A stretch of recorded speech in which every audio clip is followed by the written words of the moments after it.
नमस्कार, आप देख रहे हैं राष्ट्र प्रथम और मैं हूं आपके साथ में शोभित पाठक। रुक करते हैं फटाफट खबरों की तरफ। मोहन भागवत ने की जनसंख्या नीति बनाने की मांग, कहा सब पर लागू हो और किसी को छूट ना मिले। आरएसएस के दशहरा उत्सव कार्यक्रम में पहली बार कोई महिला मुख्य अतिथि हुई शामिल। इस बार पद्मश्री संतोष यादव इस कार्यक्रम में मुख्य अतिथि के रूप में मौजूद रही।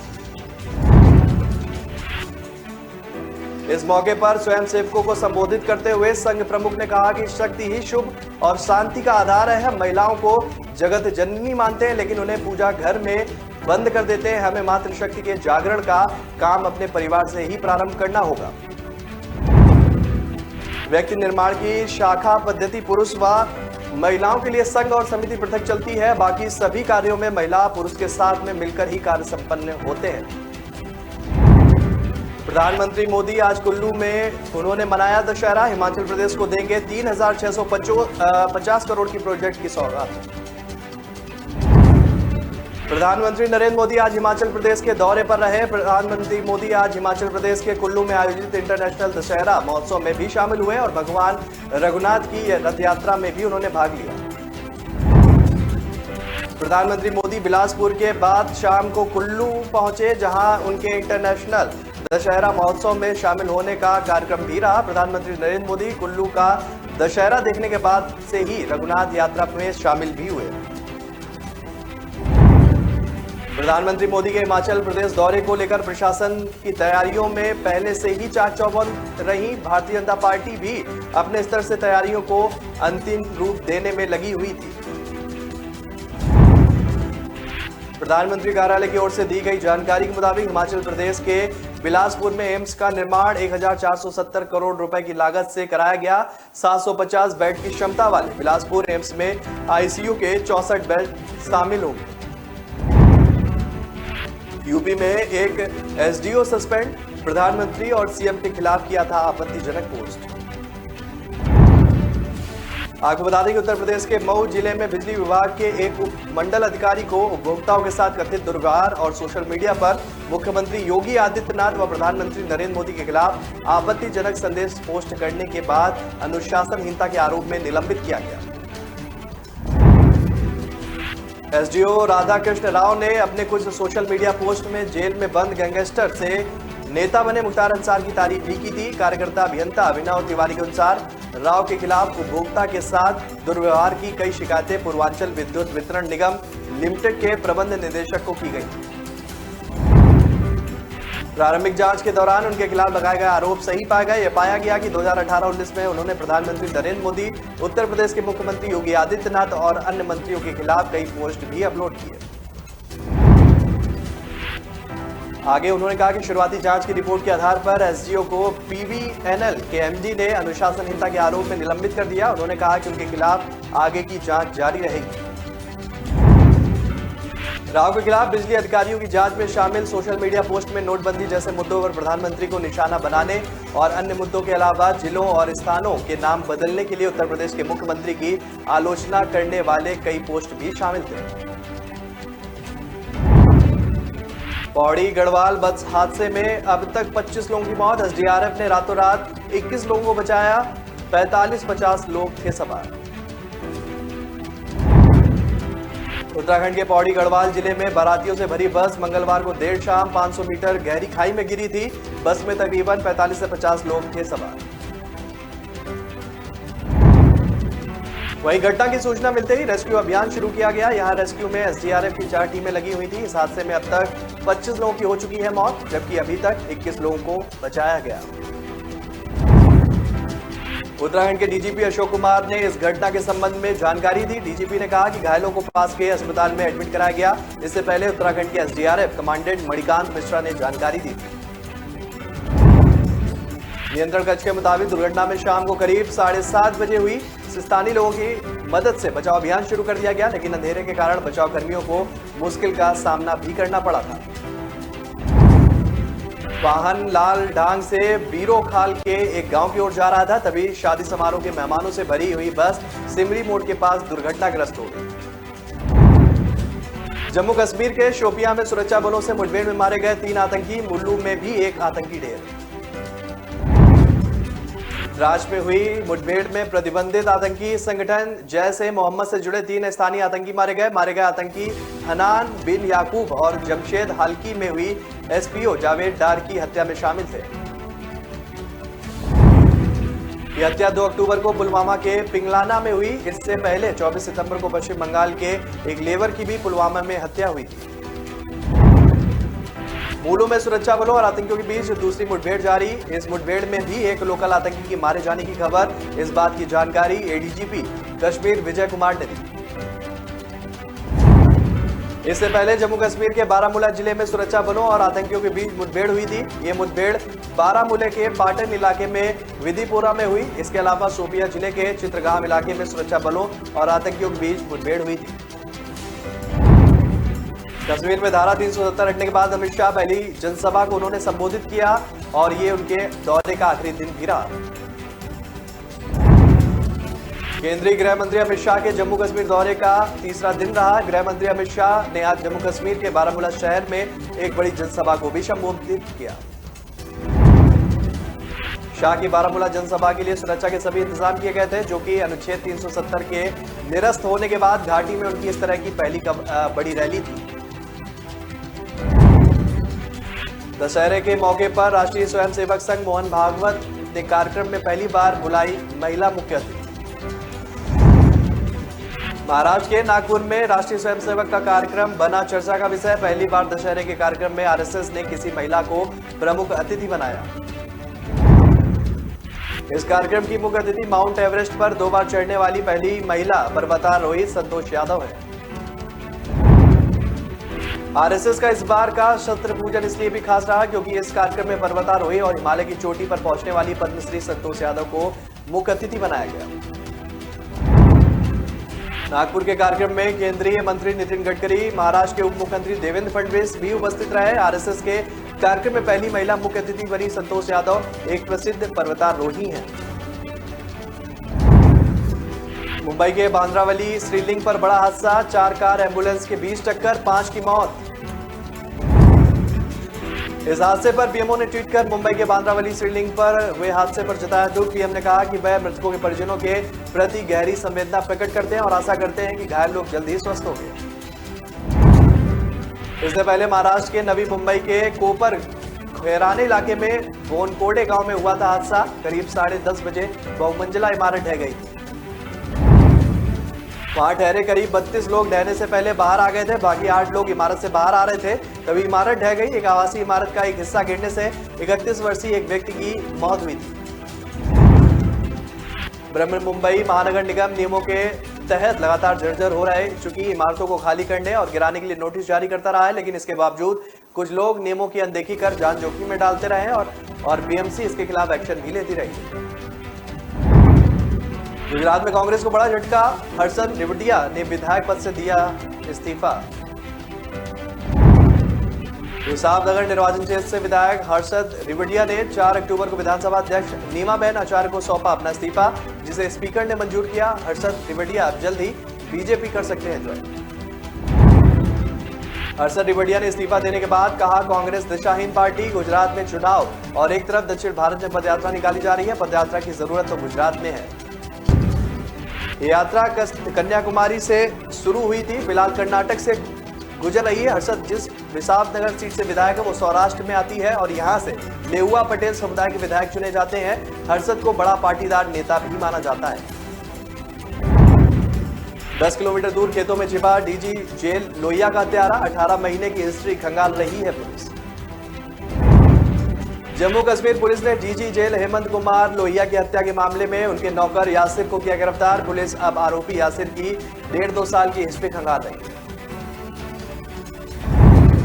पुलिस ने यह पता करने में जुट गई है कि उसने 2 साल पहले घर छोड़ने के वक्त अब तक क्या किया और कहां गया। पुलिस ने इस मामले में अब तक आतंकी एंगल होने की भी बात कही।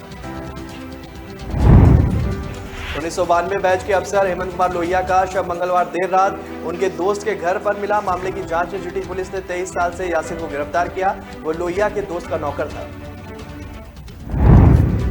कांग्रेस अध्यक्ष के चुनाव से नामांकन वापस नहीं लेंगे थरूर। तिरुवनंतपुरम में सांसद और कांग्रेस नेता शशि थरूर ने कहा कि वह कांग्रेस अध्यक्ष पद के चुनाव से पहले अपना नामांकन वापस नहीं करेंगे। तरूण ने कार्यकर्ताओं को निराश न होने देने की बात कही। शशि तरूर ने कहा कि मैं उन्हें कभी धोखा नहीं दूंगा, जिन्होंने मेरे लिए अपना सब कुछ दांव पर लगा दिया। मैं उन्हें कभी निराश नहीं होने दूंगा। मैं अध्यक्ष पद की इस दौड़ में अपने लिए नहीं बल्कि कांग्रेस के उन तमाम कार्यकर्ताओं के लिए हूं जिन्होंने मुझे संपर्क कर मुझसे यह निवेदन किया कि आप चुनाव लड़िए। गृह मंत्री के दौरे की वजह से महबूबा मुफ्ती नजरबंद। पूर्व सीएम के दावे पर श्रीनगर पुलिस ने दिया जवाब।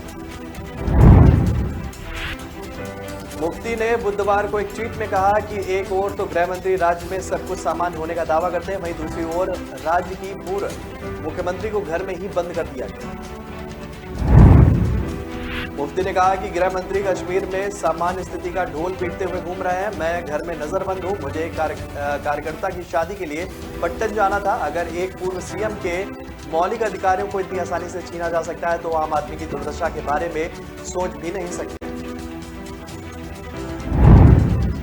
उधर मुफ्ती के दावे का खंडन करते हुए श्रीनगर पुलिस ने कहा कि उनके द्वारा ट्वीट की गई तस्वीर गेट के अंदर की है, जिसमें बंगले में रहते वाले निवासियों ने अपना ताला लगाया हुआ है। यूपी के गाजियाबाद में सिलेंडर फटने से गिरा घर, 3 लोग की मौत, 5 लोग हुए घायल। मरने वालों में 2 बच्चे भी शामिल। घटना लोनी के बबलू गार्डन की। मलबे से निकालकर घायलों को अस्पताल भेजा गया। मकान मुनीर नाम के शख्स का। असम और मिजोरम के बीच अब सामने आया नया विवाद। दोनों राज्यों के बीच खूनी संघर्ष रहा है इतिहास। पुलिस अधीक्षक वनलाल फाका रालते के अनुसार असम पुलिस ने 2 अक्टूबर को जोफई इलाके में 2 झोपड़ियां बनाई। जिस स्थान पर झोपड़ियां बनाई गई वह मिजोरम के पहले मुख्यमंत्री श्री चुंगा के धान के खेत के बिल्कुल सामने मौजूद है। हालांकि असम पुलिस ने खुद सोमवार को झोपड़ियां हटा ली। दरअसल जिले के इलाके में असम पुलिस ने झोपड़ियां बनवाई हैं। वह विवादित क्षेत्र है। इस विवादित क्षेत्र पर दोनों राज्य सरकारों ने अच्छी स्थिति बनाए रखने पर भी सहमति जताई थी।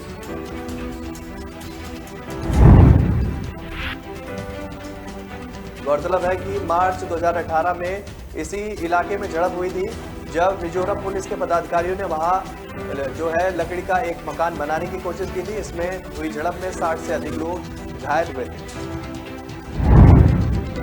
इस साल सितंबर में दोनों राज्यों के मुख्यमंत्री ने सीमा मुद्दे को लेकर मुलाकात भी की थी और मंत्री स्तर पर बातचीत जारी रखने पर सहमति भी जताई। केसीआर की नई पार्टी के ऐलान से पहले टीआरएस नेता राजनाला श्रीहरि का अजीब कदम। लोगों को बांटी गई शराब और मुर्गा। तेलंगाना के सीएम केसी राव द्वारा कल वारगल में एक राष्ट्रीय पार्टी शुरू करने से पहले टीआरएस नेता राजनाला श्रीहरि ने स्थानीय लोगों को शराब की बोतलें और मुर्गा बांटा। उनका ये कदम चर्चा का विषय बना हुआ है। टीआरएस पार्टी की आम सभा की बैठक दशहरा 5 अक्टूबर को तेलंगाना भवन में हुई। जिले के दौरा थाना क्षेत्र के आतन गांव में देर रात एक कलवी बेटे ने अपनी ही मां को उतारा मौत के घाट। बेटे ने शराब के नशे में गोली मारकर हत्या कर दी। मां को मारने के बाद बेटा घर से हुआ फरार। गोली की आवाज सुनते ही ग्रामीण घर की तरफ भागे। महिला को मृत देखकर पुलिस को मामले की सूचना दी गई। सूचना पाकर मौके पर पहुंची पुलिस छानबीन भी की जा रही है। पूजा पंडाल में करंट लगने से युवक की मौत। सजावट कार्य के दौरान हुआ हादसा। बताया गया दुर्गा पूजा पंडाल में बिजली प्रभावित कटवीस तार की चपेट में आने से युवक झुलस गया था। अस्पताल ले जाने के बाद उसकी मौत हो गई। मौत की खबर से दुर्गा पंडाल में बची तो अफरा तफरी मच गई। घटना नगर थाना क्षेत्र के मलहचक स्थित चंद्रवंशी नगर की है। मामले की सूचना पाकर मौके पर पहुंची पुलिस ने शव को कब्जे में लेकर पोस्टमार्टम के लिए भेजा। मृतक युवक की पहचान शहर के गांधीनगर निवासी आदित्य के रूप में की। आदित्य चंद्रवंशी नगर में पूजा समिति का सदस्य था। वह पूजा पंडाल में रहकर सजावट की देखरेख कर रहा था। इसी दौरान उसका हाथ बिजली प्रभावित कटवीस तार की चपेट में आ गया, जिससे वह गंभीर रूप से झुलस गया। शहर में पंचायत ने चोरी के आरोप में एक युवक को सुनाया तालिबानी फरमान। भरी पंचायत ने चोरी के आरोपी में एक युवक को पकड़ा और जमकर पीटा। आरोपी को सैकड़ों लोगों के बीच 100 से अधिक बार उठक बैठक कराई गई। वीडियो वायरल होने के बाद मामला इलाके में चर्चा का विषय बन गया। पंचायत में फरमान सुनाने वाले और अनिष्ट कार्य करवाने वाले सभी आरोपी जो है घटना के बाद से गायब है। मामला एसएसपी जयकांत तक पहुंचा तो उन्होंने फौरन इस पर संज्ञान लेते हुए कटरा थानेदार को कार्रवाई करने के निर्देश दिए। पूरे मामले में जो भी होगा दोषी होगा उस पर कार्रवाई की जाएगी। पुलिस ने पीड़ित के बयान के आधार पर कार्रवाई की। अब 3 आरोपियों की गिरफ्तारी करके जेल भेजने की तैयारी। दरअसल गांव के ही एक व्यक्ति के ऊपर तराजू चोरी करने का आरोप लगा था। आरोपी के ऊपर भरी पंचायत में भीड़ द्वारा प्रहार किया गया। भीड़ ने आरोपी युवक पर महज तराजू चोरी के आरोप लगने के बाद यह फैसला सुनाया। शहर में एक दिल दहला देने वाली सामने घटना आई है। एक बार फिर दहेज के लिए बेटी को सुलाया मौत की नींद। मामला हिसुआ थाना क्षेत्र के प्रोफेसर कॉलोनी का। देर रात सनकी पति ने अपनी पत्नी की पीट कर हत्या कर दी। वारदात से इलाके में कोहराम मच गया। बताया गया कि पति ने अपनी 3 महीने की बेटी के सामने ही दोनों को पीट कर मौत के घाट उतारा और वहां से फरार हो गया। वहीं मामले की सूचना पाकर पहुंची पुलिस ने सबको कब्जे में लेकर पोस्टमार्टम के लिए ले भेजा। दहेज को लेकर पति और ससुराल वाले शादी के बाद से ही लड़की को प्रताड़ित कर रहे थे। 1 साल पहले हुई थी उसकी शादी। आपको बता दें कि दोनों की 3 महीने की बेटी भी है। सनकी पिता ने बेटी के सामने ही मां और नानी को पीट कर उनकी हत्या कर दी। दामाद शराब भी पीता था और अक्सर पीने के बाद पत्नी से विवाद होता था। वहीं आसपास के लोगों ने यह भी आरोप लगाया कि पिटाई करने के दौरान युवक नशे में होगा, तभी इतनी बेरहमी से हत्या की। दिल्ली में अपराधी बेलगाम महिला के चैन छीनकर भागे। चाकुओं से किया महिला पर हमला। दिल्ली में आए दिन चैन स्नैचिंग की घटनाएं सामने आती रही हैं। ताजा मामला पूर्वी दिल्ली का भजनपुरा इलाके का है, जहां एक महिला के साथ चैन स्नैचिंग की वारदात को अंजाम दिया गया। दिल्ली पुलिस के अधिकारी ने कहा कि 35 साल की महिला के चेहरे और पीठ पर चाकुओं से हमला कर दिया गया। उसकी सोने की चैन लेकर मोटरसाइकिल से लुटेरे भागे। महिला पश्चिम घोड़ा की निवासी, वो अपने 5 साल के बच्चे को लेकर फरीदाबाद से रिक्शा से लौटी। नोएडा पुलिस ने 10 घंटे में बरामद किया अगवा बच्चा। मुठभेड़ में मारा गया मुख्य किडनैपर। पुलिस ने किडनैप हुए बच्चे को बरामद कर उसके परिवार वालों को सौंप दिया। 5 बहनों के इकलौते भाई को वापस देखकर बच्चे की बहनें फूट कर रो पड़ी। दरअसल पुलिस ने 10 घंटे का एक बड़ा ऑपरेशन चलाया, जिसके जरिए पुलिस ने किडनैपर्स का पर्दाफाश किया। पुलिस ने एनकाउंटर में एक बदमाश को मार गिराया और 2 के पैरों में गोली लगी। बदमाशों ने बच्चे के परिवार को 30 लाख रुपए की फिरौती जो मांगी थी वो भी जब्त कर ली। उनके कब्जे से 29 लाख रुपए भी बरामद किए। ग्रेटर नोएडा के डीसीपी अभिषेक वर्मा ने बताया कि यह पूरा मामला ग्रेटर नोएडा के इकोटेक क्षेत्र का है। मामले में सामने आया कि किडनैपिंग और फिरौती मांगने वाला मुख्य आरोपी शिवम बच्चे के घर पर ड्राइवर रह चुका है। वह मूल रूप से बदायूं का रहने वाला है। वो ग्रेटर नोएडा में जिस बच्चे के ये काम करता था उसके पिता का नाम मेघ सिंह है। पुलिस के माने तो इससे पहले जब भी उन्हें जरूरत होती थी वो शिवम को काम के लिए बुलाया करते थे। 5 लाख रुपए कर्ज नहीं चुकाने पर दोस्तों में कहा सुनी, एक दूसरे को उतारा मौत की जगह। गाजियाबाद में मधुबन बाबूधाम इलाके में बचपन के 2 दोस्तों ने पैसों की खातिर एक दूसरे की जान ली। पुलिस के मुताबिक मृतकों की पहचान सरदारपुर गांव के रहनेवासी ब्रजपाल सिंह और दुहाई गांव के रहने वाले विकास सिंह के रूप में हुई है। शहर के एमपी निरूपन अग्रवाल ने कहा कि ब्रजपाल के भाई सोनू के विकास के रिश्तेदारों से कोरोना महामारी के दौरान 5 लाख रुपए का कर्ज लिया गया था। पुलिस अधिकारी ने बताया कि विकास के रिश्तेदार उसके कहने पर ये पैसे देने के लिए राजी हुए थे। दिल्ली पुलिस ने पीएफआई के 4 सदस्यों को किया गिरफ्तार। नेटवर्क का विस्तार कर रहे थे आरोपी। प्रतिबंधित संगठन पॉपुलर फ्रंट ऑफ इंडिया के सदस्यों पर शिकंजा कसता जा रहा है। दक्षिण पूर्वी दिल्ली पुलिस की स्पेशल टीम ने पीएफआई के 4 सक्रिय सदस्यों को गिरफ्तार किया। ये गिरफ्तारी यूएपीए के तहत की गई। यूएपीए के तहत दर्ज मामले में दिल्ली पुलिस ने पहली गिरफ्तारी की है। दिल्ली के शाहीन बाग थाने में 29 सितंबर को पीएफआई के खिलाफ केस दर्ज किया गया। इसकी जांच के बाद जो है एसीपी के नेतृत्व में स्पेशल टीम का गठन भी किया गया। खरगोन में 4 युवकों ने की बेजुबान कुत्ते की हत्या। वीडियो सोशल मीडिया पर हो रहा है वायरल। मध्य प्रदेश के खरगोन जिले में एक बेजुबान कुत्ते की पत्थर मारकर हत्या करने का वीडियो सोशल मीडिया पर वायरल। अब इस मामले में खरगोन कोतवाली पुलिस ने 4 अज्ञात आरोपियों के खिलाफ मामला दर्ज किया। वायरल वीडियो दिख रहा है कि 4 युवक एक बेजुबान पर पत्थरों से हमला कर रहे हैं। कुत्ते की पत्थर मारते हुए वीडियो सोशल मीडिया पर जमकर वायरल हो रहा है। हालांकि वायरल वीडियो के बाद खरगोन में जगह कौन सी अभी तक ये पता नहीं लगाया जा सका है। पुलिस पता लगाने में जुटी कुत्ते को मारने वाला वह 4 लोग कौन है। सांप के डसने से महिला की मौत। अस्पताल के सामने तांत्रिक से झाड़ फूंक कराते रहे परिजन। वहीं परिजन मध्य प्रदेश के अशोकनगर में जिला अस्पताल के सामने एक तांत्रिक से महिला को जीवित कराने के लिए झाड़ फूंक कराते रहे। वहां पर मौजूद लोगों की माने तो तांत्रिक ने 2 घंटे तक जिला अस्पताल के सामने झाड़ फूंक की। हालांकि बाद में पुलिस ने महिला के परिवार को पोस्टमार्टम की अनुमति देने की सलाह दी, लेकिन वह नहीं मानी। इस घटना इसकी पूरी जानकारी अस्पताल के civil surgeon doctor Devesh Bhargav ने दी। मामौन गांव की रहने वाली वैजंती आदिवासी को खेत में काम करते समय सांप ने काट लिया था। इसके बाद उसके परिवार के सदस्य उसे जिला अस्पताल ले आए। हालांकि इलाज के दौरान महिला को नहीं बचाया जा सका। यूक्रेन और रूस के बीच चल रही जंग के बीच प्रधानमंत्री नरेंद्र मोदी ने मंगलवार को यूक्रेन के राष्ट्रपति जेलेंस्की से फोन पर बात की। बताया जा रहा है कि इस दौरान दोनों नेताओं के बीच काफी देर तक यूक्रेन में चल रहे संघर्ष पर चर्चा हुई। पीएम मोदी ने यूक्रेन के राष्ट्रपति से वार्ता और कूटनीति के जरिए जंग का रास्ता निकालने की बात कही। उन्होंने जेलेंस्की से शत्रुता को जल्द खत्म करने और बातचीत और कूटनीति के रास्ते पर चलने की जरूरत भी दोहराई। पीएमओ ने अपने ट्वीट में कहा कि प्रधानमंत्री ने यूक्रेन के राष्ट्रपति जेलेंस्की के साथ टेलीफोन पर बातचीत में संयुक्त राष्ट्र चार्टर, अंतर्राष्ट्रीय कानून और सभी राज्यों की समरूपता और क्षेत्रीय अखंडता का सम्मान करने के महत्व को भी दोहराया। अमेरिका के राष्ट्रपति जो बाइडेन ने मंगलवार को अपने यूक्रेनी समकक्ष जेलेंस्की से फोन पर बात की। उन्होंने कहा कि यूक्रेन के क्षेत्रों को रूस में शामिल करने के फैसले को वाशिंगटन कभी भी मान्यता नहीं देगा। उन्होंने युद्ध से तबाह यूक्रेन को सैन्य सहायता के तौर पर अतिरिक्त वाशिंगटन को $5 करोड़ डॉलर देने की भी घोषणा की और इस सुरक्षा सहायता पैकेज के तहत अतिरिक्त हथियार और सैन्य उपकरण भी दिए जाएंगे। व्हाइट हाउस के एक बयान के अनुसार अमेरिकी राष्ट्रपति जो बाइडेन, उपराष्ट्रपति कमला हैरिस ने यूक्रेन के राष्ट्रपति जेलेंस्की से फोन पर बात की और यूक्रेन का समर्थन जारी रखने का आश्वासन भी, अपना संकल्प भी दोहराया। इस दौरान बाइडेन ने यूक्रेन को दिए जाने वाली सहायता पैकेज के नवीनतम पैकेज पर विवरण भी प्रदान किया, जिसमें हाई मोबिलिटी रॉकेट सिस्टम और गोला बारूद बख्तरबंद वाहन भी शामिल थे।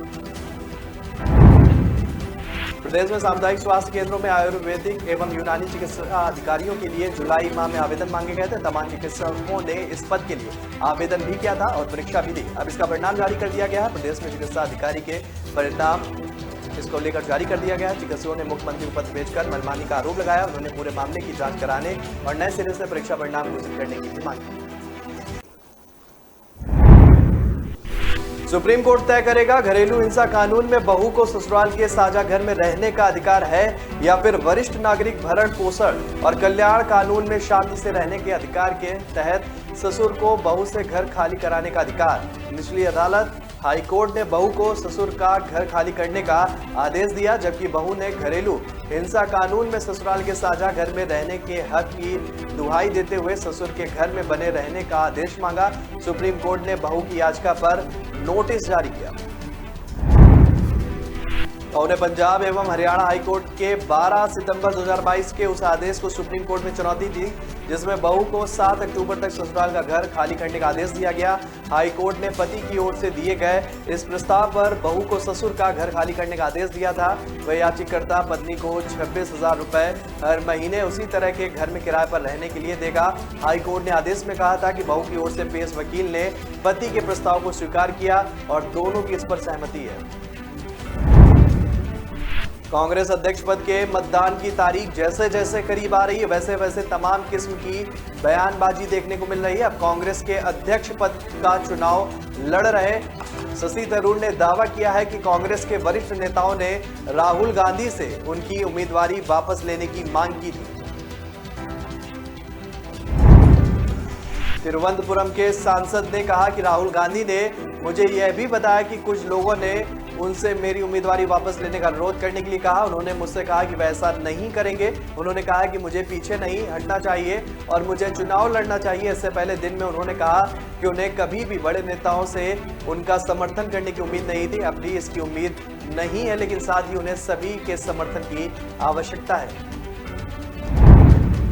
कांग्रेस अध्यक्ष चुनाव को निष्पक्ष साबित करने की चुनौती से जूझ रही पार्टी ने घोषणा तो कर दी कि मल्लिकार्जुन खड़गे पार्टी के नामित उम्मीदवार नहीं है। प्रदेश इकाइयों के नाम दिशा निर्देश जारी कर दिया गया। खड़गे और थरूर को चुनाव प्रचार में समान सहयोग दें, लेकिन परोक्ष रूप से यह संदेश भी दिया जा रहा है कि खड़गे ही चहेते उम्मीदवार हैं। कांग्रेस अध्यक्ष सोनिया गांधी के साथ भारत जोड़ो यात्रा में खड़गे के शामिल होने की संभावना। इससे यह स्पष्ट संदेश जाएगा कि खड़गे को हाईकमान का समर्थन हासिल। कांग्रेस में बदलाव की मांग करते हुए शशि थरूर ने सबसे पहले दावेदारी ठोकी थी। उन्होंने सोनिया गांधी से मुलाकात के बाद सार्वजनिक रूप से कहा था कि सोनिया ने निष्पक्ष रहने का आश्वासन दिया। लोकसभा चुनाव को देखते हुए कांग्रेस ने आंध्र प्रदेश को विशेष राज्य का दर्जा देने का वादा किया। कांग्रेस ने कहा कि अगर 2024 के लोकसभा चुनाव में उनकी सरकार आती है तो वो आंध्र प्रदेश को विशेष श्रेणी के राज्य का दर्जा देगी। कांग्रेस के वरिष्ठ नेता जयराम रमेश ने कहा कि कांग्रेस ने 2014 में आंध्र प्रदेश के विभाजन के दौरान जो वादा किया था उसे पूरा करेंगे। आपको बता दें कि कांग्रेस नेता राहुल गांधी के नेतृत्व में निकाली जा रही भारत जोड़ो यात्रा 18 अक्टूबर को आंध्र प्रदेश में प्रवेश करने वाली है। यात्रा की तैयारियों का जायजा लेने के बाद जयराम रमेश पार्टी नेता ओमान चांडी और दिग्विजय सिंह पत्रकारों से बातचीत भी उन्होंने की। कांग्रेस अध्यक्ष पद के उम्मीदवार शशि थरूर ने पार्टी के डेलीगेट से अपना समर्थन करने की अपील करते हुए कहा कि भारतीय जनता पार्टी का मुकाबला करने के लिए जरूरी है कि नई कल्पना वाली कांग्रेस हो। थरूर ने अपने प्रतिद्वंदी मल्लिकार्जुन खड़गे से बहस की पैरवी करने के बाद यह भी कहा कि वह खड़गे की इस बात से सहमत हैं कि दोनों को एक दूसरे से नहीं बल्कि भाजपा से लड़ना है। लोकसभा सदस्य थरूर ने कहा कि 17 अक्टूबर को मतदान करने वाले हमारे साथियों को सिर्फ यह तय करना है कि इसे कैसे संवैधानिक प्रभावी ढंग से किया जा सकता है। थरूर ने कहा कि वह मल्लिकार्जुन खड़गे के साथ सार्वजनिक बहस के लिए तैयार हैं क्योंकि इससे लोगों की पार्टी में उसी तरह से दिलचस्पी पैदा होगी जैसे कि हाल में ब्रिटेन में कंजरवेटिव पार्टी के नेतृत्व में पद के चुनाव को लेकर हुई थी। उत्तराखंड के पौड़ी गढ़वाल जिले में मंगलवार देर रात एक बस हादसे में जो है कई लोगों की हालत गंभीर बनी हुई है। इस हादसे में 25 लोगों की मौत हो गई। राज्य के डीजीपी अशोक कुमार ने बताया कि बस में करीब 50 लोग सवार थे। पुलिस और एसडीआरएफ की टीमों ने 21 लोगों को रेस्क्यू कर लिया है। घायलों को अस्पताल में एडमिट कराया गया है और हादसा करीब 8 बजे पौड़ी गढ़वाल जिले के बीरोखाल इलाके में हुआ।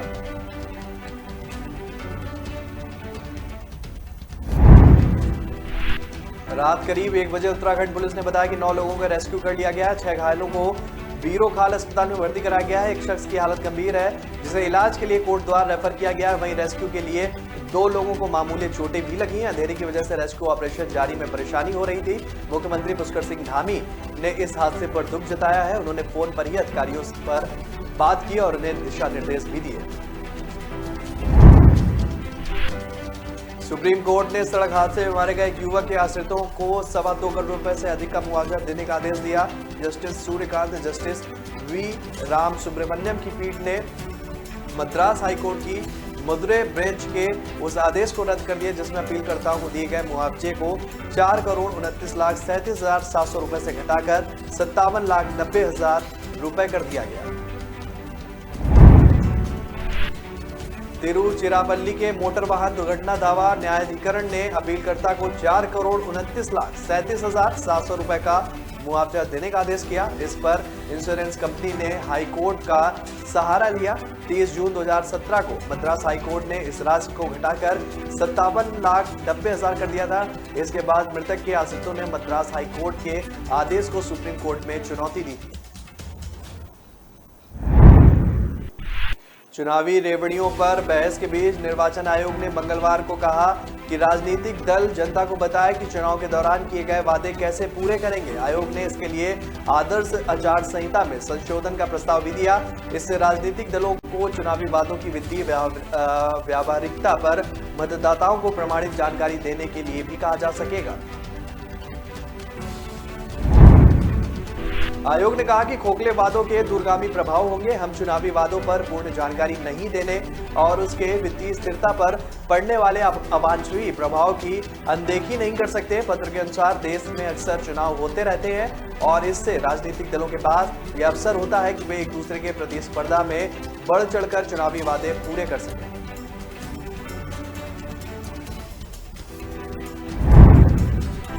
तेलंगाना के मुख्यमंत्री के चंद्रशेखर राव द्वारा बुधवार को राष्ट्रीय पार्टी की घोषणा करने से पहले ही विवादों में पार्टी गिर गई है। वारंग दल में तेलंगाना राष्ट्र समिति के नेता राजा नाला श्रीहरि ने स्थानीय लोगों को शराब की बोतलें और मुर्गा बांटी। मौके पर लोगों को बांटने के लिए भारी मात्रा में शराब और मुर्गा रखे हुए हैं और इसके जरिए लोगों को लुभाने की भी कोशिश की गई। श्रीहरि अपनी बारी का इंतजार कर रहे लोगों को शराब की बोतलें और मुर्गा चिकन बांटते नजर आ रहे हैं। वहां पर टीआरएस प्रमुख केसीआर और उनके बेटे और मंत्री केटी रामा राव के बड़े कटआउट भी लगे हुए हैं जहां श्रीहरि मुर्गा और शराब की बोतलें बांट रहे हैं। तेलंगाना के मुख्यमंत्री केसर राव बुधवार को राष्ट्रीय पार्टी का ऐलान भी उन्होंने किया। न्यूनतम समर्थन मूल्य समेत कृषि क्षेत्र के विभिन्न मुद्दों पर विचार के लिए गठित उच्च स्तरीय समिति की दूसरी बैठक में प्राकृतिक, परंपरागत, जीरो बजट और जैविक खेती पर विस्तार से चर्चा हुई। इन मुद्दों पर वैज्ञानिक पक्ष के साथ उन किसान प्रतिनिधियों को भी आमंत्रित किया गया जो इस तरह की सफल खेती कर रहे हैं। बैठक में ज्यादातर किसान प्रतिनिधि के अलावा जो है अन्य लोग भी शामिल हुए। बैठक में इन फसलों की उपज के सर्टिफिकेशन का मसला भी चर्चा में रहा। परंपरागत खेती करने वाले किसानों ने कमेटी के समक्ष प्रेजेंटेशन देते हुए बताया कि किस तरह खेती में लागत जरूर कम हो जाती है, लेकिन शुरुआत में उत्पादकता प्रभावित होती है। पराली जलाने की घटनाओं के सामने आने के बाद केंद्र ने पंजाब, हरियाणा, उत्तर प्रदेश सहित इसकी रोकथाम में सबकी एजेंसियों और केंद्रीय मंत्रालयों पर शिकंजा कसा। इससे निपटने के लिए सभी जरूरी कदम उठाने के निर्देश भी दिए गए। केंद्र सरकार ने कहा कि लोगों के जीवन को खतरे में डालने का कोई भी अधिकार नहीं है। राज्यों को एक व्यापक योजना तैयार कर लोगों के बीच जागरूकता अभियान चलाने को कहा गया। इसके साथ ही केंद्र ने कृषि मंत्रालय और केंद्रीय प्रदूषण नियंत्रण बोर्ड को भी निर्देश दिया कि वह वरिष्ठ अधिकारियों को इस पर निगरानी रखने के लिए मैदान में उतारे। केरल पुलिस ने उन आरोपों को सिरे से खारिज कर दिया जिसमें कहा गया कि केरल पुलिस के 873 कर्मियों के प्रतिबंधित संगठन पॉपुलर फ्रंट ऑफ इंडिया से संबंध है और इसको लेकर इंटेलिजेंस ब्यूरो ने केरल के पुलिस महानिदेशक अनिल कांत को रिपोर्ट भेजी है। इंटरनेट मीडिया पर जारी की गई पोस्ट पर केरल पुलिस ने इसे आधारहीन बताया है। रिपोर्ट के अनुसार सब इंस्पेक्टर और स्टेशन हेड अफसर रैंक के अधिकारी और अन्य पुलिसकर्मी केंद्रीय एजेंसियों की जांच के दायरे में है। ये एजेंसियां अब इन अधिकारियों के वित्तीय लेन देन का ब्यौरा जुटा रही हैं जिससे इनके पीएफआई कनेक्शन का पता लगाया जा सके। केंद्र ने मंगलवार को आतंकी संगठन हिजब उल मुजाहिदीन के chief launching commander Shaukat Ahmad Sheikh को गैर कानूनी गतिविधि अधिनियम 1967 के तहत आतंकवादी घोषित किया। जम्मू कश्मीर के बारामूला के गनी हमाम इलाके में 1970 में जन्मे गुलाम नबी शेख के बेटे शौकत उर्फ शौकत मोची फिलहाल पाकिस्तान में है। केंद्र सरकार का मानना है कि शौकत अहमद शेख उर्फ शौकत मोची आतंकवाद में शामिल है और उसे गैर कानूनी गतिविधियां अधिनियम 1967 के तहत आतंकवादी के रूप में अधिसूचित किया जाना है। आदेश में उल्लेख किया जा गया है कि गैर कानूनी गतिविधियां अधिनियम 1967 व्यक्तियों और संघों की कुछ गैर कानूनी गतिविधियों की अधिक प्रभावी रोकथाम और आतंकवादी गतिविधियों से निपटने के लिए अधिनियमित किया गया है। विजयदशमी के मौके पर राष्ट्रीय स्वयंसेवक संघ का शस्त्र पूजन कार्यक्रम शुरू हुआ। ऐसा पहली बार है कि जब इस कार्यक्रम में किसी महिला को बतौर मुख्य अतिथि आमंत्रित किया गया। इसके बाद पद्मश्री संतोष यादव इस कार्यक्रम में मुख्य अतिथि के रूप में मौजूद रही। आरएसएस प्रमुख मोहन भागवत स्वयंसेवक को संबोधित उन्होंने किया। नागपुर मुख्यालय में आयोजित इस कार्यक्रम में केंद्रीय मंत्री नितिन गडकरी व महाराष्ट्र के उप मुख्यमंत्री देवेंद्र फडणवीस भी मौजूद रहे। आपको बता दें कि 1925 में दशहरे के ही दिन आरएसएस की स्थापना की गई थी। डॉक्टर केशव बलिराम हेडगेवार ने संघ की स्थापना की। आज बांद्रा के बीकेसी ग्राउंड और मुंबई के शिवाजी पार्क के आसपास 3000 पुलिसकर्मियों की बंदोबस्ती की गई है क्योंकि इन दोनों जगह पर सीएम एकनाथ शिंदे और उद्धव ठाकरे के गुट शिवसेना की दशहरा रैली का आयोजन किया जा रहा है। राज्य भर के लाखों कार्यकर्ता इन दोनों मैदानों में जुटे और उम्मीद है कि दोनों ही शांति तरीके से ये संपन्न कार्यक्रम को आयोजन जो है उसको संपन्न करेंगे। शिंदे गुट की दशहरा रैली में 51 फुट लंबी तलवार की भी चर्चा हो रही है। दशहरा को विजयदशमी भी कहा जाता है और इस दिन शस्त्र पूजन की परंपरा है। ऐसे में कहा जा रहा है कि इस 51 फुट लंबी तलवार की पूजा शिंदे गुट की रैली की शुरुआत इसी से की गई है। राजस्थान में सियासी संकट के बादल एक बार छटते हुए दिखाई दे रहे हैं, लेकिन 25 सितंबर को उठा तूफान जो है अभी पूरी तरीके से शांत नहीं हुआ है। मुख्यमंत्री अशोक गहलोत और सचिन पायलट खेमे की कमान समर्पित विधायकों ने संभाल रखी है, जहां दोनों गुटों के नेताओं के बीच बयानबाजी का दौर लगातार जारी है। राजस्थान में 25 सितंबर को हुए सियासी घटनाक्रम के बाद शांत पड़ी राजस्थान में कांग्रेस की राजनीति में मंगलवार को एक बार फिर बवाल हो गया। प्रदेश में मची हलचल के केंद्र में इस बार पूर्व डिप्टी सीएम सचिन पायलट और मंत्री प्रताप सिंह खाचरियावास थे, जिनकी हुई 1.5 घंटे की मुलाकात ने सियासी गलियारों में एक बार फिर से चर्चा को नया जन्म दे दिया है। केंद्रीय गृह व सहकारिता मंत्री अमित शाह का जम्मू कश्मीर दौरा कई मायनों में महत्वपूर्ण रहा। शाह जहां अपने इस दौरे से जम्मू कश्मीर में विधानसभा चुनाव की जमीन उन्होंने तैयार करने की बात कही, वहीं प्रदेश में विकास को गति देने के लिए भी महत्वाकांक्षी योजनाओं का लोकार्पण भी किया। जम्मू कश्मीर के डीजी जेल हेमंत कुमार लोहिया की हत्या के तार आतंकी संगठन से जुड़ते हुए नजर आ रहे हैं। आतंकी संगठन पीपुल्स एंटी फॉरेस्ट फ्रंट यानी कि PAFF ने डीजी लोहिया की कायराना हत्या की जिम्मेदारी ली है। कश्मीर में सक्रिय इस आतंकवादी संगठन ने जम्मू कश्मीर उदयवाला में डीजी जेल की उनसे दोस्त के घर में हत्या करने का दावा करते हुए कहा कि इस हमले को अंजाम देकर उन्होंने यह दिखा दिया कि वे जब चाहे जहां चाहे हमला कर सकते हैं। जगत जननी मां आदिशक्ति की आराधना के विशिष्ट अवसर पर शारदीय नवरात्र की 9वीं तिथि पर गो रक्षा पीठेश्वर धाम में मुख्यमंत्री योगी आदित्यनाथ ने पीठ की परंपरा का निर्वहन कर अपने ध्येय को और मजबूती दी है। सुबह नवरात्र की 9वीं पर सीएम योगी ने विधिवत विधान से पूजा अर्चना की।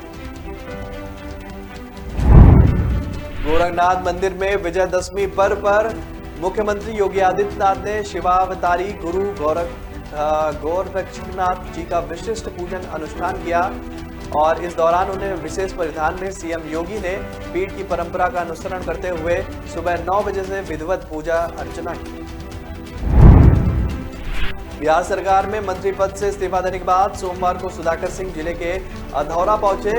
पूर्व कृषि मंत्री सुधाकर सिंह ने अधौरा प्रखंड मुख्यालय में आदिवासियों और किसानों के साथ सम्मेलन भी किया।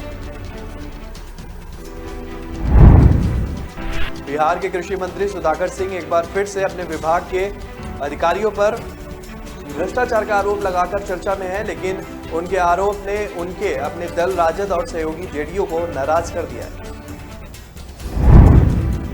तेलंगाना के मुख्यमंत्री चंद्रशेखर राव की नजरें अब 2024 में होने वाले लोकसभा चुनाव पर हैं। राष्ट्र समिति प्रमुख के प्रमुख चंद्रशेखर 5 अक्टूबर यानी कि आज दशहरा के मौके पर उन्होंने अपनी नई पार्टी का ऐलान किया। केसीआर के इस संभावित कदम को लेकर कांग्रेस ने हमला बोला है। तेलंगाना कांग्रेस अभियान समिति के अध्यक्ष और पूर्व सांसद मधु गौड़ ने कहा कि केसीआर का राष्ट्रीय पार्टी के गठन का फैसला बेतुका है। उन्होंने तेलंगाना के लोगों को बेवकूफ बताया और अपने देश की जनता को जो बताया कि वो बेवकूफ नहीं बनेंगे। पटना हाईकोर्ट ने बिहार के स्थानीय निकायों में अन्य पिछड़ा वर्गों को आरक्षण दिए जाने के मामले पर बड़ा फैसला सुनाते हुए कहा कि राज्य निर्वाचन आयोग अति पिछड़ों के लिए आरक्षित सीटों को सामान्य घोषित कर चुनावी प्रक्रिया को फिर से शुरू कर सकता है। मुख्य न्यायाधीश संजय करोल एवं न्यायाधीश एस कुमार की खंडपीठ ने 86 पृष्ठों का निर्णय देते हुए कहा कि चुनाव आयोग को एक स्वायत्त और स्वतंत्र निकाय के रूप में कार्य करना चाहिए, न कि बिहार सरकार के हुक्म के बंधन से। बिहार में नगर निकाय चुनाव पर पटना हाईकोर्ट के फैसले पर सियासत शुरू हो गई है। जदयू संसदीय बोर्ड के अध्यक्ष उपेंद्र कुशवाहा ने गहरी नाराजगी जताई है। इस फैसले को दुर्भाग्यपूर्ण बताते हुए इसे केंद्र सरकार और भाजपा की साजिश का परिणाम भी बता दिया है और उन्होंने कहा है कि आरक्षण समाप्त करने की कोशिश है और इसके खिलाफ जदयू आंदोलन करेगा। दिल्ली नगर निगम चुनाव के नजदीक आते ही आम आदमी पार्टी ने भाजपा पर हमले तेज कर दिए हैं और इसी कड़ी में आप ने कूड़े के रावण जलाकर प्रतीकात्मक प्रदर्शन करने का भी ऐलान किया और इसके माध्यम से पार्टी भाजपा और एमसीडी दोनों पर निशाना साधेगी।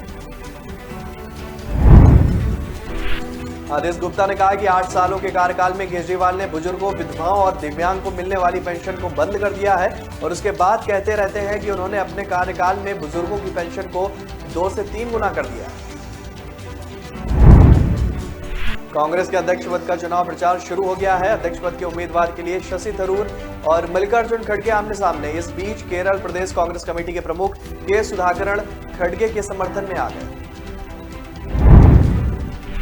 सांसद थरूर ने मीडिया से बात करते हुए कहा कि वह चुनाव से पीछे हटकर उन लोगों के साथ विश्वासघात नहीं करने वाले जिन्होंने अब तक उनके इस प्रयास में समर्थन किया है। उन्होंने कहा कि मैं पार्टी के बड़े नेताओं से किसी भी समर्थन की उम्मीद नहीं करता हूं।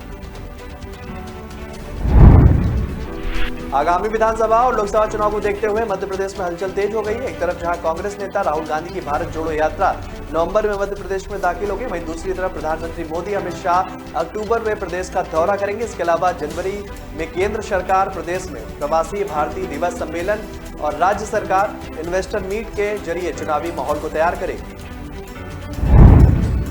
प्रधानमंत्री मोदी अपने जन्मदिन के मौके पर मध्य प्रदेश से देश को चीतों की सौगात देने आए थे। अब 11 अक्टूबर को उज्जैन के महाकाल कॉरिडोर का लोकार्पण करने पहुंचेंगे। उज्जैन में प्रवास के दौरान प्रधानमंत्री नवनिर्मित महाकाल लोक के पहले चरण का लोकार्पण कर एक सभा को संबोधित करेंगे। केदारनाथ और काशी विश्वनाथ धाम के नवीनीकरण के बाद अब प्रमुख ज्योतिर्लिंग महाकाल परिसर को भव्य रूप प्रदान किया गया।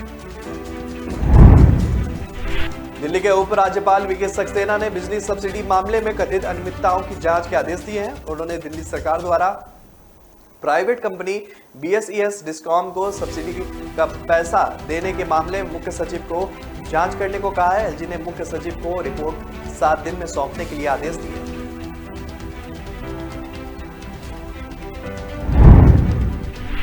आम आदमी पार्टी और बीजेपी के बीच खींचातान का दौर नया नहीं है। शराब नीति को लेकर दोनों पार्टियां एक दूसरे को निशाना बना चुकी हैं। अब दिल्ली के एलजी विनय सक्सेना ने मुख्य सचिव को उन आरोपों की जांच करने के लिए कहा है जिनके मुताबिक बिजली वितरण कंपनियों को सब्सिडी राशि भुगतान में अनियमितता बरती गई है। एलजी ने 7 दिनों के भीतर चीफ सेक्रेटरी से रिपोर्ट भी मांगी है। महाराष्ट्र के पूर्व गृह मंत्री एनसीपी नेता अनिल देशमुख को बड़ी राहत मिली है। बॉम्बे हाईकोर्ट ने अनिल देशमुख को जमानत दे दी है। अनिल देशमुख को ये जमानत ईडी द्वारा दायर मनी लॉन्ड्रिंग केस में मिली है। बॉम्बे हाईकोर्ट ने उन्हें 1 लाख रुपए के निजी मुचलके पर जमानत दी है। एनसीपी नेता अनिल देशमुख को अभी जेल में ही रहना पड़ेगा। दरअसल उन्हें ईडी द्वारा दायर केस में मिली जमानत जो है अभी आगे मंजूर हो गई है, लेकिन उन्हें फिलहाल अभी जेल में ही रहना पड़ेगा। मुंबई के बांद्रा चाल घोटाले केस में फंसे शिवसेना नेता संजय राउत को राहत नहीं। मुंबई की विशेष अदालत ने शिवसेना सांसद संजय राउत की न्यायिक हिरासत 10 अक्टूबर तक के लिए और बढ़ा दी है। अब 10 अक्टूबर को ही राउत की जमानत अर्जी पर सुनवाई फिर से होगी। दरअसल ईडी यानी कि प्रवर्तन निदेशालय ने मुंबई के गोरेगांव इलाके में पात्रा चाल के पुनर्विकास में कथित वित्तीय अनियमितताओं के संबंध में संजय राउत को 1 अगस्त को गिरफ्तार किया था। लोकसभा चुनाव को देखते हुए कांग्रेस ने आंध्र प्रदेश को विशेष राज्य दर्जा देने का वादा किया। कांग्रेस ने कहा कि अगर 2024 के लोकसभा चुनाव में उनकी सरकार आती है तो वो आंध्र प्रदेश को विशेष श्रेणी के राज्य का दर्जा देगी।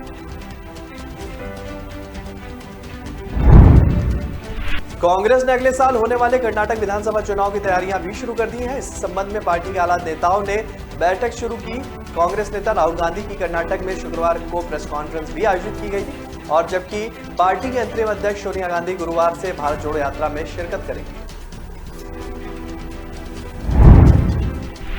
यूपी के पूर्व सीएम और सपा संरक्षक मुलायम सिंह यादव की तबीयत स्थिर हुई। सोमवार दोपहर को मेदांता अस्पताल ने पहला हेल्थ बुलेटिन जारी किया। इसमें सिर्फ इतना बताया गया कि वह सीसीयू यानी कि क्रिटिकल केयर यूनिट में एडमिट है। स्पेशलिस्ट डॉक्टर टीम उनका ट्रीटमेंट कर रही है।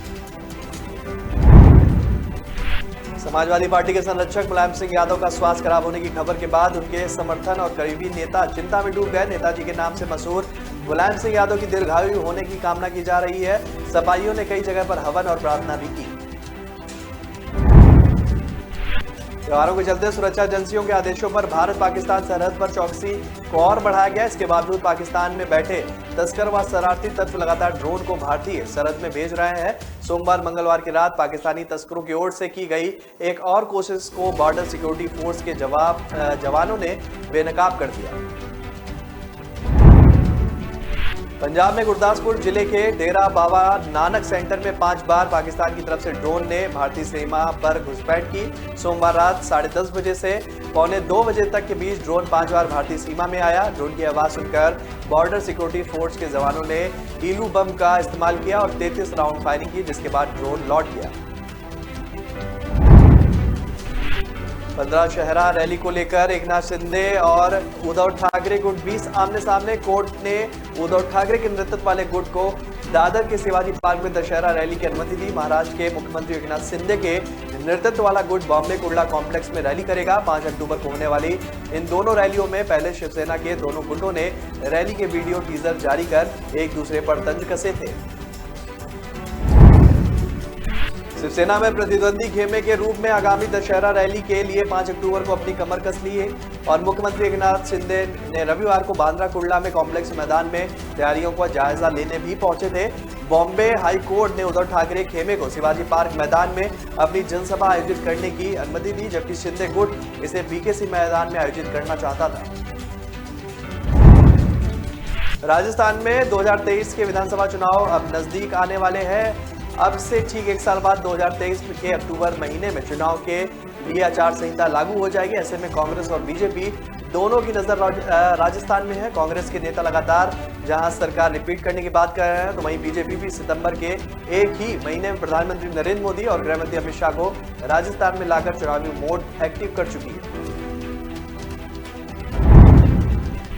राजस्थान में कांग्रेस का सियासी संग्राम अभी थमा नहीं है। मुख्यमंत्री अशोक गहलोत और पूर्व उप मुख्यमंत्री सचिन पायलट खेमे विधायकों को अपने अपने पक्ष में लामबंद करने में जुटे हैं। उम्मीद है कि गहलोत के इस्तीफे की पेशकश पर फैसला कांग्रेस अध्यक्ष के चुनाव के बाद होगा। उधर विधायक दल की बैठक में नहीं जाकर समानांतर बैठक करने और विधानसभा अध्यक्ष डॉक्टर सीपी जोशी को इस्तीफा सौंपने वाले विधायकों के बारे में अब तक कोई भी निर्णय नहीं हुआ है।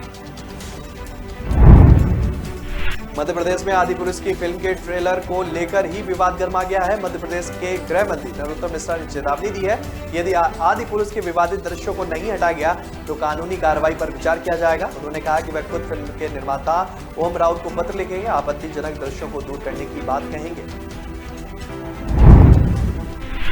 आदि पुरुष टीजर ने नेटिज्म को निराश कर दिया है। ओम राउत द्वारा निर्देशित पहले टीजर में भगवान राम के रूप में प्रभास, रावण के रूप में सैफ अली खान, सीता के रूप में कृति शरण और लक्ष्मण के रूप में सनी सिंह है। टीजर को 2 अक्टूबर को उत्तर प्रदेश के अयोध्या में एक भव्य कार्यक्रम में लॉन्च किया गया था। हालांकि टीजर अब सभी गलत कारणों से चर्चा में आ गया है। दिल्ली में बिजली वितरण कंपनियों को सब्सिडी राशि भुगतान में कथित अनियमितता के आरोप की जांच का आदेश दिए जाने के बाद मुख्यमंत्री अरविंद केजरीवाल ने इस पर अपनी प्रतिक्रिया दी है। केजरीवाल ने भाजपा पर दिल्ली में मुफ्त बिजली स्कीम रोकने की कोशिश का आरोप लगाते हुए कहा कि वह ऐसा नहीं होने देगी। केजरीवाल ने इसे गुजरात चुनाव से भी जोड़ा। केजरीवाल ने ट्वीट किया कि गुजरात को आपकी फ्री बिजली गारंटी खूब पसंद आ रही है, इसलिए भाजपा दिल्ली में फ्री बिजली रोकना चाहती है। दिल्ली में कथित बिजली घोटालों को लेकर भारतीय जनता पार्टी ने केजरीवाल सरकार पर निशाना साधा। भाजपा के राष्ट्रीय प्रवक्ता सुधांशु त्रिवेदी ने एक प्रेस कॉन्फ्रेंस में कहा कि दिल्ली में विद्युत वितरण कंपनियों की प्रक्रिया में गंभीर भ्रष्टाचार के तथ्य सामने आए हैं और इसमें 4 से 5 बिंदु ऐसे हैं जिससे जानने के बाद कोई भी व्यक्ति कह सकता है कि भ्रष्टाचार हुआ है। गुजरात के वडोदरा में भीषण हादसे की खबर सामने आई। यहां वायुसेना स्टेशन दारजीपुरा में एक ऑटो रिक्शा और ट्रेलर में टक्कर हो गई। इस हादसे में 7 लोगों की मौत हुई। प्रधानमंत्री नरेंद्र मोदी ने मंगलवार को गुजरात के वडोदरा में एक सड़क हादसे में हुई लोगों की मौत पर दुख जताया और उनके परिजनों के लिए प्रधानमंत्री राष्ट्रीय राहत कोष से 2-2 लाख रुपए की मदद दिए जाने की भी घोषणा की। प्रधानमंत्री कार्यालय की ओर से जारी एक ट्वीट के मुताबिक मोदी ने कहा कि वडोदरा जिले में सड़क दुर्घटना में लोगों की मौत से मैं दुखी हूं। प्रधानमंत्री नरेंद्र मोदी ने 1 अक्टूबर को देश में 5G सेवा लॉन्च कर दी। शनिवार को उन्होंने दिल्ली के प्रगति मैदान से मोबाइल इंडस्ट्री से जुड़े कई बड़े बिजनेसमैन की मौजूदगी में 5G सर्विस को लॉन्च किया था। इस बीच इलेक्ट्रॉनिक और IT मंत्रालय ने बताया कि इंडिया मोबाइल कांग्रेस के 6ठे संस्करण के साथ राज्यों की IT मंत्रियों का डिजिटल इंडिया सम्मेलन 1 अक्टूबर को आयोजित किया गया था। इसका उद्घाटन प्रधानमंत्री नरेंद्र मोदी ने किया था। यूजर्स के लिए अच्छी खबर, रिलायंस जियो ने भारत में लॉन्च करने की घोषणा कर दी है। कंपनी जियो की 2 5G सर्विस का बीटा ट्रायल आज से शुरू कर रही है। यह सर्विस देश के 4 शहरों दिल्ली, मुंबई, कोलकाता और वाराणसी में शुरू की जाएगी। पूर्वी यूक्रेन के प्रमुख शहर लाइमैन में रूसी सैनिकों के शव सड़कों पर नजर आ रहे हैं, जबकि यूक्रेनी सैनिकों के शवों को हटा लिया गया। यूक्रेनी बलों द्वारा घेरे जाने के डर से रूसी सैनिकों ने सप्ताहांत में लाइनमैन शहर को छोड़ दिया। इस बीच यूक्रेन के राष्ट्रपति जेलेंस्की ने कहा कि उनके देश की सेना ने रूसी नियंत्रण वाले कई शहरों को फिर से कब्जे में लिया। रूसी संसद के ऊपरी सदन फेडरेशन काउंसिल ने पूर्वी डोनेटेस्क और लुहांस्क तथा दक्षिण खेरसान और जापोरिजिया क्षेत्रों को अपने देश का हिस्सा बनाने संबंधी संधियों को मंजूरी दे दी। निचले सदन ने पिछले सप्ताह क्रेमलिन आर्बिट्रेट एनेक्शन पर जनमत संग्रह के बाद उस पर मुहर लगा दी थी। रूसी राष्ट्रपति पुतिन इन संधियों पर जल्द ही मुहर लगा सकते हैं। चारों क्षेत्र यूक्रेन के अंतर्राष्ट्रीय मान्यता प्राप्त क्षेत्र का 18% है। रूस यूक्रेन युद्ध के बीच प्रधानमंत्री नरेंद्र मोदी ने जेलेंस्की से फोन पर बात की। प्रधानमंत्री मोदी ने बातचीत के दौरान जेलेंस्की से कहा कि यूक्रेन रूसी संघ के वर्तमान राष्ट्रपति के साथ कोई भी बातचीत नहीं करेगा। जेलेंस्की और पुतिन के बीच हुई बातचीत यूक्रेन में चल रहे संघर्ष पर चर्चा की गई। पीएम मोदी ने यूक्रेन के राष्ट्रपति से वार्ता और कूटनीति के जरिए जंग का रास्ता निकालने की बात कही। उन्होंने जेलेंस्की से शत्रुता को जल्द खत्म करने और बातचीत और कूटनीति के रास्ते पर चलने की जरूरत भी दोहराई। टेस्ला के सीईओ एलन मस्क ने एक बार फिर ट्विटर के अधिग्रहण के लिए $44 अरब के वास्तविक सौदे पर आगे बढ़ने का संकेत दिया। साथ ही मस्क के ट्विटर खरीद को लेकर कानूनी लड़ाई समाप्त करने की भी बात कही। ब्लूमबर्ग में कुछ सूत्रों के हवाले से आई इस खबर के बाद ट्विटर के शेयरों में उछाल के कारण कारोबार रोकना भी पड़ा। एजेंसियों ने बताया कि मस्क के ट्विटर को खरीदने के लिए प्रति शेयर $54.20 जारी रखने का प्रस्ताव कर रहे हैं। इस खबर के आने के बाद ट्विटर के शेयरों की कीमतों में 13% की बढ़ोतरी दर्ज की गई। हालांकि इसके उलट टेस्ला के शेयरों में करीब 3% की गिरावट भी दर्ज की गई। रूस की एक अदालत ने LGBT सामग्री हटाने में विफल रहने के लिए मंगलवार को टिकटॉक पर जुर्माना लगा दिया। मॉस्को में टांगास्की जिला अदालत ने रूसी नियामक की शिकायत के बाद शॉर्ट वीडियो शेयरिंग प्लेटफॉर्म को 30 लाख रुपए रूबल जुर्माना भरने का आदेश दिया। सरकारी संचार नियामक रोस्को द्वारा दायर मामले के अनुसार इस साल के शुरू में प्लेटफॉर्म पर एक वीडियो जारी किया गया। यह वीडियो LGBT कट्टरपंथियों नारीवाद को बढ़ावा देने के विरुद्ध रूसी कमान का उल्लंघन करता है। रूस की सरकार इंटरनेट और इंटरनेट मीडिया पर नियंत्रण लगाने में जुटी है और इस साल के शुरू में एक कोर्ट ने स्थानीय सर्वर पर रूसी यूजर्स डाटा स्टोर करने में विफल रहने के लिए व्हाट्सएप और मैसेज प्लेटफॉर्म स्नैपचैट पर भी जुर्माना लगाया था। जम्मू कश्मीर के शोपिया में सुरक्षा बलों और आतंकियों के बीच हुई मुठभेड़ में 4 आतंकी मारे गए। शोपिया के द्रास इलाके में रात से ही चल रही मुठभेड़ में आतंकी को मारा गया। केंद्रीय गृह मंत्री अमित शाह जम्मू कश्मीर के दौरे पर सुरक्षा के कड़े इंतजामों के बीच आतंकी नापाक मंसूबों को अंजाम दे रहे हैं। शोपिया जिले में सुरक्षा बलों और आतंकियों के बीच जमकर गोलीबारी की भी खबर सामने आ रही है। कश्मीर के डीजीपी विजय कुमार ने बुधवार को जानकारी दी कि आतंकी संगठन के 3 स्थायी आतंकी द्रास मुठभेड़ में मारे गए हैं। उन्होंने बताया कि मूल रूप से एनकाउंटर जारी है। उन्होंने बताया कि मारे गए आतंकी हनान बिन याकूब और जमशेद एसपीओ जावेद डार की हत्या में भी शामिल थे।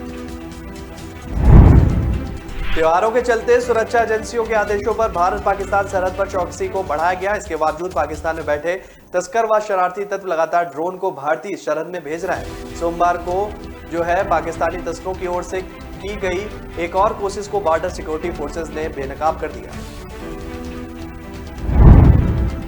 मिली जानकारी के अनुसार अमृतसर सेक्टर में अजनाला में आने वाली बीओपी पुरानी सुंदरगढ़ में ड्रोन की मूवमेंट दिखी।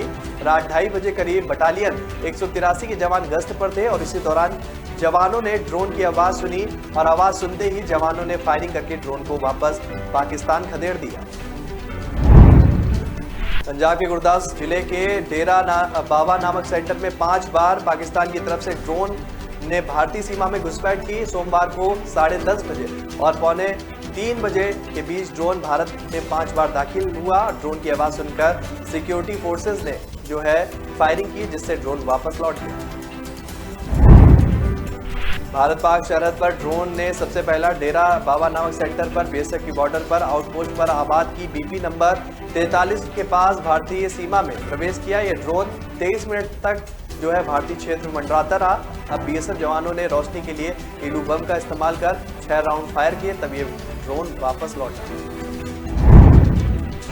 दशहरा रैली को लेकर एकनाथ शिंदे और उद्धव ठाकरे गुट अभी भी आमने सामने। कोर्ट ने उद्धव ठाकरे के नेतृत्व वाले गुट को दादर के शिवाजी पार्क दशहरा रैली की अनुमति दी।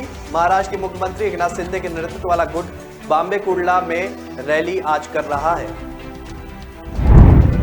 शिंदे गुट ने सोशल मीडिया प्लेटफॉर्म पर वीडियो जारी करते हुए बॉम्बे कुर्ला कॉम्प्लेक्स में बड़ी संख्या में लोगों से आने का आह्वान किया। इस वीडियो में बाल ठाकरे की आवाज है, जिसमें जिसमें कहा गया कि शिवाजी शिवसेना और हिंदुत्व का भगवा झंडा फहराता रहेगा। शिवसेना में प्रतिनिधि खेमे के रूप में आगामी दशहरा रैलियों के लिए 5 अक्टूबर को अपनी कमर कस ली है। मुख्यमंत्री एकनाथ शिंदे ने बांद्रा कुर्ला में कॉम्प्लेक्स मैदान की तैयारियों का जायजा लेने भी गए थे। मीडिया से बात करते हुए विधायक प्रताप सरनाईक और उनके गुट के अन्य नेताओं के साथ बीकेएमसी मैदान का दौरा करने वाले शिंदे ने कहा कि वे सुप्रीम कोर्ट में एससीएस के फैसले के खिलाफ अपील नहीं करेंगे। राजस्थान में 2023 के विधानसभा चुनाव नजदीक हैं। अब से ठीक एक साल बाद 2023 में अक्टूबर के महीने में चुनाव के लिए आचार संहिता लागू हो जाएगी। ऐसे में कांग्रेस और बीजेपी दोनों की नजर राजस्थान पर है। राजस्थान सबसे बड़ा कांग्रेस शासित राज्य है। ऐसे में कांग्रेस इसे खोना नहीं चाहती और बीजेपी हर हाल में 2023 के राजस्थान में लौटना चाहती है। मगर इस चुनाव को लेकर अब दोनों पार्टियों की तैयारियां उनके रिपोर्ट कार्ड पर नजर डालें तो स्थितियां अलग अलग नजर आती हैं। राजस्थान में कांग्रेस का सियासी संग्राम अभी थमा नहीं है। मुख्यमंत्री अशोक गहलोत और पूर्व मुख्यमंत्री सचिन पायलट खेमे के विधायकों को अपने पक्ष में लामबंद करने में जुटे हैं। उम्मीद है कि गहलोत के इस्तीफे की पेशकश पर फैसला कांग्रेस अध्यक्ष के चुनाव पर के बाद होगा। विधानसभा अध्यक्ष की चुप्पी के बीच इस्तीफों की संख्या और वैधानिकता को लेकर संशय बरकरार। गहलोत खेमा 102 विधायकों के समर्थन और 92 विधायकों द्वारा इस्तीफा दिए जाने की बात कह रहा है। वहीं विधानसभा अध्यक्ष के आवास पर जाने के वाले 9 विधायकों ने कहा कि संसदीय कार्य मंत्री शांति सिंह धारीवाल, मुख्य सचेतक महेश जोशी जो है वो उपस्थित रहे। मध्य प्रदेश में आदि पुरुष की फिल्म के ट्रेलर को लेकर ही विवाद गरमाया। मध्य प्रदेश के गृह मंत्री नरोत्तम मिश्रा ने चेतावनी दी है कि यदि आदि पुरुष के विवादित दृश्यों को नहीं हटाया गया तो कानूनी कार्रवाई पर विचार किया जाएगा। उन्होंने कहा कि वह खुद फिल्म निर्माता के ओम प्रकाश राउत को पत्र लिखेंगे और आपत्तिजनक दृश्यों को हटाने के लिए कहेंगे। तो फिलहाल फटाफट खबरों में इतना ही। आप देखते रहिए राष्ट्र प्रथम। तब तक के लिए मुझे दीजिए इजाजत। नमस्कार।